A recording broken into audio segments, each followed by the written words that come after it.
రేవంత్ కేటీఆర్ల మధ్యన పోరాటం కిందనే ఇప్పుడు ప్రస్తుతం స్థానిక సంస్థల ఎన్నికలు కనబడుతున్నాయి.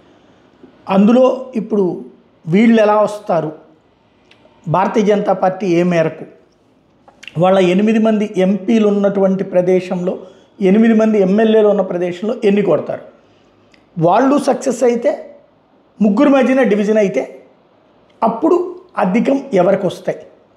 ప్రస్తుతం కనబడుతున్న లెక్కల్లో చూసుకున్నప్పుడు రేవంత్ సంపూర్ణంగా దాని మీదనే కాన్సన్ట్రేట్ చేశారు.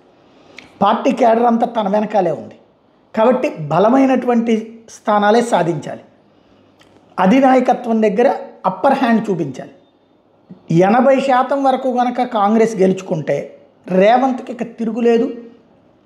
తర్వాత అతని మాటని కాదనేవారు ఎవరు ఉండరు కాబట్టి ఆ విధమైన కాన్సన్ట్రేషన్ పెడతారు. ఇంకొక వైపున మొన్న పార్లమెంట్ ఎన్నికల్లో ఒక స్వీప్ అయిపోయి తాము దెబ్బతిన్నటువంటి బీఆర్ఎస్ మొన్నటి జూబ్లీ హిల్స్ ఎన్నికల్లో కాస్త ఊపిరి పీల్చుకుంది.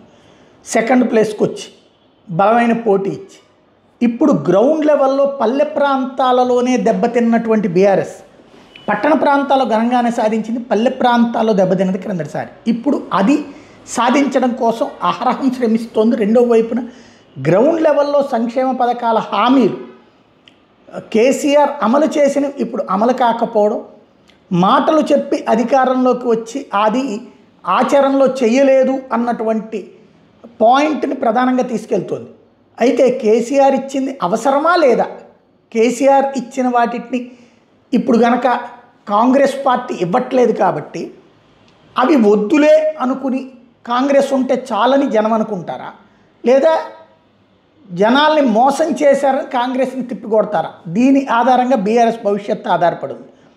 ఇప్పుడు కనుక పల్లె ప్రాంతాల్లో గట్టి బలమైనటువంటి శక్తిగా ఒక 40% సీట్లు కనుక బీఆర్ఎస్ గెలుచుకుంటే ఆటోమేటిక్గా కాంగ్రెస్కి థ్రెట్ అవుతుంది.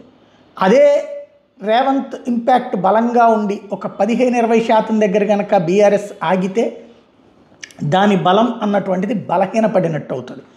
బీజేపీ గతం కంటే ఎక్కువ సీట్లు సాధించడం, అదే సందర్భంలో కనీసం ఒక 20% సీట్లన్నా సాధించడం దానికి అవసరం. దాని ఉనికి కాదు, నెక్స్ట్ ఎలక్షన్స్కి పోటీ బలంగా ఇవ్వగలగటానికి either win or lose, first or second అన్న ప్లేస్కి రావాలంటే దానికి తగ్గట్టుగా ఇప్పుడు ఎఫర్ట్ పెట్టాల్సి ఉంది.